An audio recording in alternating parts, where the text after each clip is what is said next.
Broken Fantasy, Elina Stillblade, Part 1. The tavern echoed with raucous laughter and off-key singing as Elina threaded her way through the beer-covered tables and benches. She had acquired a certain skill at this, having worked at her father's alehouse for the past 3 years. To any newcomer, she would seem to be merely another bar wench, here to amuse her customers as well as take their orders.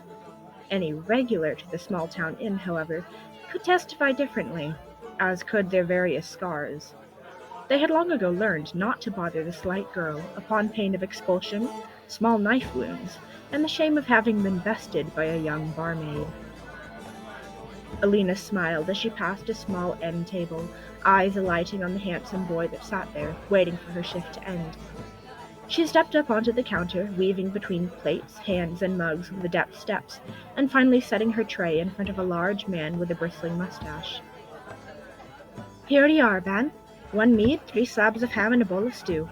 Oh, and I also found a scrap of leftover chicken bone that I figured your greyhound might enjoy."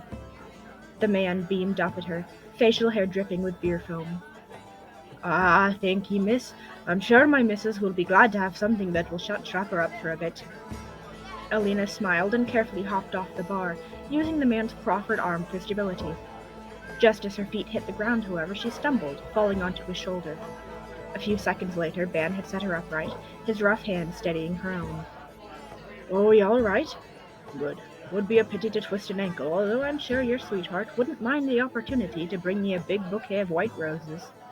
Elina thanked him and nodded once. "Aye, you're right there, Ben. You know how Case is, always worried about me. It's sweet sometimes, but I can take care of myself. You would think I danced on a knife blade by the way he frets."